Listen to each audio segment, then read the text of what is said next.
Shop അല്ലേ? അതെ madam, എന്താണ് വേണ്ടത്? എനിക്ക് എന്റെ പേരിൽ ഒരു ബോർഡ് വേണം. എന്തൊക്കെ ബോർഡാണ് നിങ്ങളുടെ? പറയാം, എന്തൊക്കെ ബോർഡാണ് എഴുതിയിരിക്കുന്നത്. Beware of dogs. ശരി, എനിക്ക് എന്റെ പേരിൽ ഒരു ബോർഡ് എഴുതാം. ഓക്കെ മേഡം, ഏത് സ്റ്റൈലാണ് നിങ്ങൾക്ക് വേണ്ടത്? ഇതാ ഇവിടെ ബിവെയർ ഓഫ് ഡോഗ്സ് എന്നൊക്കെ ഉണ്ട്. പരസ്യം പതിക്കരുത്. നോക്കൂ മേഡം ബോർഡ്. എന്തൊക്കെയാ? ഇവിടെ പട്ടിയില്ല, അതെന്താ ബോർഡ്? അതോ മേഡം, ചില വീട്ടിൽ ആൾക്കാർ വന്ന് ചോദിക്കും ഇവിടെ പട്ടി ഉണ്ടോ എന്നൊക്കെ. അത് ചിലവർക്ക് ഇഷ്ടാവില്ല.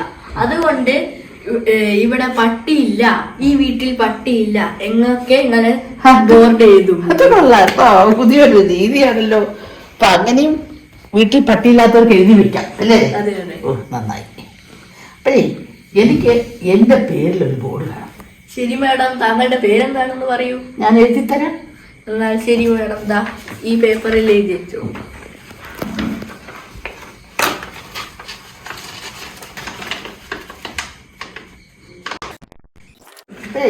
ഇതാണ് എന്റെ പേര്. ഇതിലാണ് ബോർഡ്, ഈ പേരിലാണ് ബോർഡ് വേണ്ടത്. അപ്പൊ ഇത് എന്നത്തേക്കാ കിട്ടുക കൂടി ഒന്ന് പറയാം. ഇതൊരു 3 ദിവസത്തിനുള്ളിൽ ഞാൻ ശരിയാക്കി തരാം. മേഡം ഇതിൽ നമ്പർ ഉണ്ടല്ലോ, നമ്പർ ഉണ്ട് അതിനകത്ത്. എന്നാ ഞാൻ ഇത് കഴിഞ്ഞിട്ട് വിളിച്ചോളാം. അതെ, എന്റെ ബോർഡ് എഴുതിയോ? എവിടെ? ഇതാ നിങ്ങളുടെ ബോർഡ്. അയ്യോ, ഇതെന്താ? അഡ്വക്കേറ്റ് കമ്പനിയോ? അതെ. എന്റെ പേര് അമ്മിണി, കെ അമ്മിണി എന്നാ. അയ്യോ, ഞാൻ വിചാരിച്ചു കമ്മിണിന്നാണെന്ന്. എന്താ മനുഷ്യ?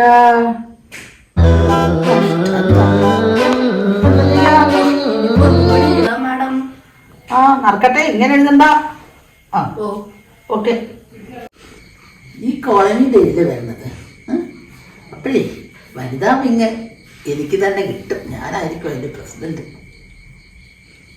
പുരപ്പുരയിൽ പരമു എന്നും പ്രസിഡന്റായി നിൽക്കാമെന്നാണ് ഈ പുരപ്പുരയിൽ പരമുവിന്റെ ആഗ്രഹം. അതെ അതെ, ഈ വനിതാ വിങ്ങിന്റെ പ്രസിഡന്റ് സ്ഥാനം എനിക്ക് വിട്ടുകൊടുക്കാൻ ഒട്ടും മനസ്സില്ല. ഈ കോളനിയിലെ പ്രസിഡന്റ് സ്ഥാനം എനിക്ക് തന്നെ കിട്ടണമെന്നാണ് ഞാൻ ആഗ്രഹിക്കുന്നത്. ഇനി അടുത്ത ജനറൽ ബോഡി മീറ്റിംഗില് വല്ല കുത്തിത്തിരിപ്പും വരുമോ എന്തോ അതറിയില്ല. നമുക്ക് നോക്കാം. അല്ല, 6 മണിയാവാറായില്ലേ? ഇതുവരെ ആരെയും കണ്ടില്ലല്ലോ. അതെ, നമ്മൾ 1.5 മണിക്കൂർ നേരത്തെ വന്നതുകൊണ്ടാണ് അഡ്വക്കേറ്റ് അമ്മിണിക്ക് അങ്ങനെ തോന്നുന്നത്. നമ്മുടെ രണ്ടാളുടെയും പ്രസിഡന്റ് സ്ഥാനം നിലനിൽക്കാനല്ലേ നമ്മുടെ ഈ ഒരു ഐഡിയ. അതെ അതെ അതെ. എന്റെ പേര് സെലക്ഷന് വേണ്ടി വിളിച്ചു പറയണം കേട്ടോ. അമ്മിണിയും എന്റെ പേര് വിളിച്ചു പറയണം തീർച്ചയായും. ഈ പുരപ്പുരയിൽ പരമുവിനെ മറക്കരുതേ. ഇപ്രാവശ്യവും എനിക്ക് തന്നെ പ്രസിഡന്റ് സ്ഥാനം ഉറപ്പിക്കാനാ. ഓക്കെ, എന്താ നമ്മുടെ സദാനന്ദ മാഷ് വരുന്നുണ്ട്. സദാനന്ദ മാഷ് എന്ന് പറ, അതായത് സാധു സദാനന്ദ മാഷ്. എന്തൊക്കെയുണ്ട് മാഷേ? നമസ്തേ. ഇരിക്കണം മാഷേ, ഇരിക്കണം.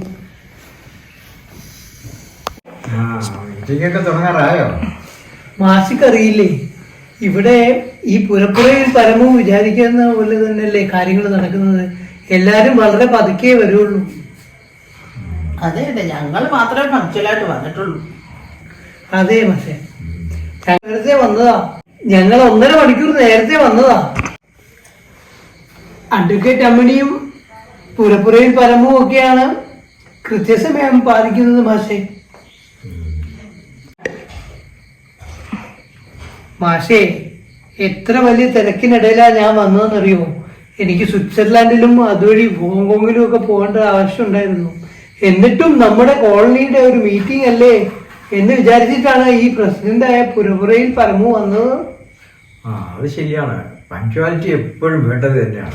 അതെ മാഷേ, അതെ. മറ്റുള്ളവരാരും അത് പാലിക്കുന്നില്ല എന്നുള്ളതാണ് ഇപ്പൊ ഇങ്ങോട്ട് കാണാൻ പറ്റുന്നത്. അതാണ് നമ്മൾ. അല്ല മാഷേ, ഞാനും അത് പാലിച്ചിട്ടുണ്ട്. അമ്മിണി പണ്ടേ പങ്ക്ച്വലാണല്ലോ. കോളേജില് ഞാൻ പഠിപ്പിക്കുന്ന കാലത്ത് എനിക്കത് അറിയുന്ന കാര്യമല്ലേ. മാഷേ, അപ്പോ പുരപ്പുരയിൽ പരമുവെ ഞാൻ പ്രസിഡന്റായി നിൽക്കുന്നതിലും അഡ്വക്കേറ്റ് അമ്മിണി വനിതാ വിങ്ങിന്റെ പ്രസിഡന്റായി നിൽക്കുന്നതും മാഷിന് സമ്മതമാണല്ലേ? സംശയം എന്താ? നല്ല കർമ്മനിരതരായിട്ടുള്ള ആളുകൾ തന്നെ വരണം. കേട്ടോ അഡ്വക്കേറ്റ് അതെ അമ്മ? തീർച്ചയായും മാഷ് ശരി. ഇതാണ് എസ് സദാനന്ദ മാഷ് എന്നല്ലേ മാഷിന്റെ പേര്? ഞങ്ങളിവിടെ എല്ലാരും സാധു സദാനന്ദ മാഷ് എന്നാ പറയുന്നത്. ശരിയാ ഞങ്ങൾ കോളേജിൽ സാധു മാഷെന്നാണ് സാധാരണമായിട്ട് പറയുമായിരുന്നത്. അപ്പോൾ എല്ലാവർക്കും അറിയാമല്ലോ നമ്മളിവിടെ കൂടിയിരിക്കുന്നത് നമ്മുടെ കോളനിയുടെ പുതിയ സെക്രട്ടറിയെയും പ്രസിഡന്റിനെയും ഒക്കെ തിരഞ്ഞെടുക്കാൻ വേണ്ടിയിട്ടാണെന്ന് അറിയാമല്ലോ. നമ്മുടെ നിലവിലുള്ള വനിതാ വിംഗ് പ്രസിഡന്റ്, സെക്രട്ടറി, അതുപോലെ തന്നെ കോളനിയുടെ നിലവിലുള്ള പ്രസിഡന്റും സെക്രട്ടറിയും എല്ലാം തന്നെ ഇവിടെ എത്തിച്ചേർന്ന സ്ഥിതിക്ക് നമുക്ക് ഈ കോളനിയുടെ ഭാരവാഹികളെയും അതുപോലെ തന്നെ പ്രസിഡന്റിനെയും സെക്രട്ടറിയെയും ഒക്കെ തിരഞ്ഞെടുക്കാം. നമ്മുടെ നിലവിലുള്ള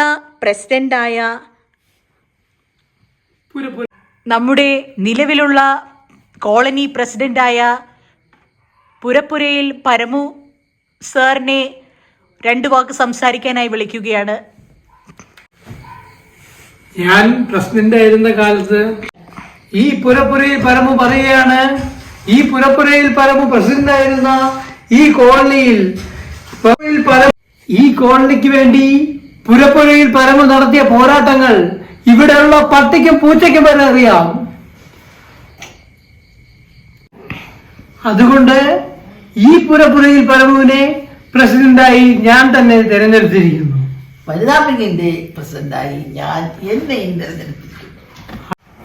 അപ്പോൾ എനിക്കൊരു അഭിപ്രായമുള്ളത്, ഈ കഴിഞ്ഞകാല പ്രവർത്തനങ്ങളെല്ലാം വിലയിരുത്തുമ്പോൾ പഴയ പ്രസിഡന്റായിട്ട് ഇദ്ദേഹത്തിനെ തന്നെ പുരപ്പുരയിൽ പരമുവിനെയും വനിതാ വിങ്ങിൻ്റെ പ്രസിഡന്റായിട്ട് അഡ്വക്കേറ്റ് അമ്മിണിയെയും തന്നെ തിരഞ്ഞെടുക്കാൻ ഏകകണ്ഠമായി എല്ലാവരും അംഗീകരിക്കണമെന്നാണ് എനിക്ക് പറയാനുള്ളത്.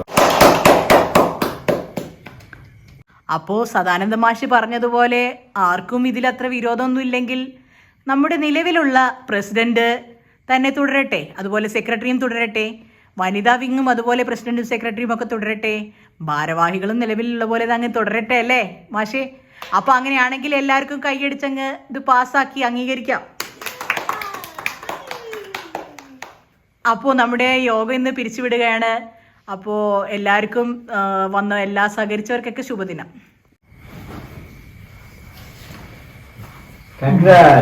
താങ്ക് യു മാഷേ. മാഷേ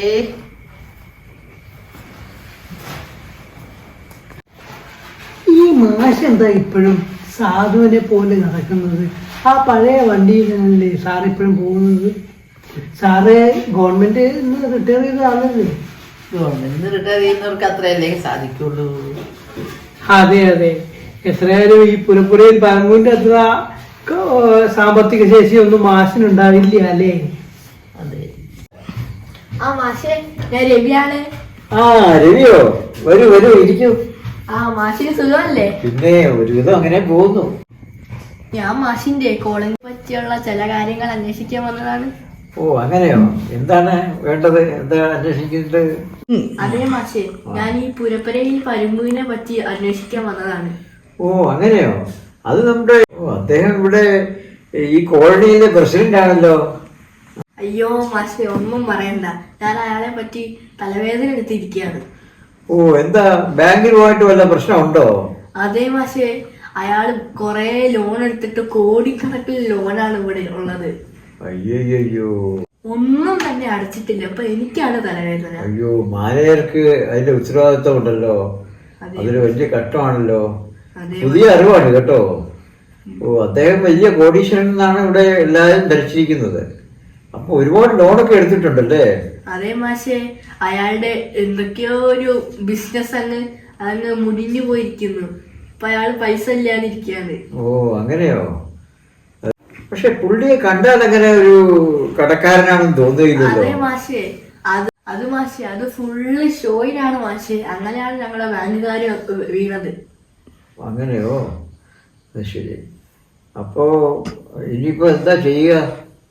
അറ്റാച്ച്മെന്റ് വല്ലതും വരുമോ? മാഷേ മാഷേ, അയ്യോ മാഷേ, എനിക്കൊരു പറ്റി മാഷേ.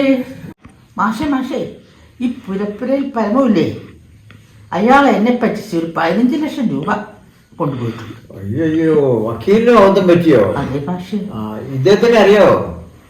മനസ്സിലായില്ല. നിങ്ങളുടെ ജൂനിയറായിട്ട് പഠിച്ചതാണ് ഇദ്ദേഹം. മാനേജരാണ് ബാങ്കിന്റെ. പുരപ്പുരയിൽ പരമുനെ അന്വേഷിച്ച് വന്നിരിക്കുകയാണ്. അതെയോ? അവിടെയും പറ്റിച്ചോ? അതെ, കൊറേ ലോണുകൾ എടുത്തിട്ട് ഒന്നും അത് തിരിച്ചു തന്നിട്ടില്ല. വലിയ പണക്കാരനും ബിസിനസ്സുകാരനെന്ന് പറഞ്ഞാണ് ഈ മാഷെ എന്റെ കയ്യിലും കൊണ്ടുപോയത്.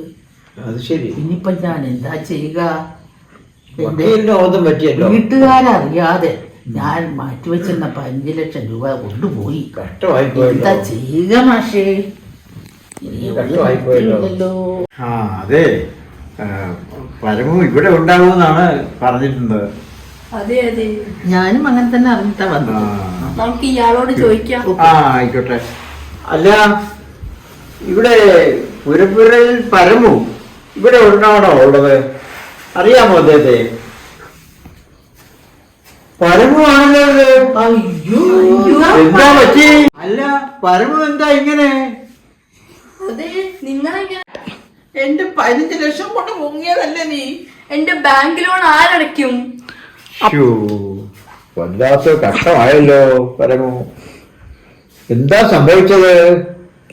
പക്ഷേ അത് ബിസിനസ് ആകുമ്പോ മാഷേ, ബിസിനസ് ആകുമ്പോ ഞാൻ ഈ സ്റ്റോക്കിൽ അവിടെ ഇവിടെയൊക്കെ പൈസ നിക്ഷേപിച്ചിരുന്നു. ചീട്ടുകൊട്ടാരം പോലെ അതെല്ലാം തകർന്നു മാഷേ. നീ ചീട്ടുകൊട്ടാരം പോലെ പൊട്ടിയപ്പോൾ ഞങ്ങളെയും കൂടെ ദ്രോഹിക്കണോടാ. എന്റെ ദൈവമേ, ഇനിയിപ്പോ ബാങ്കിനോട് ആര് സമാധാനം പറയും?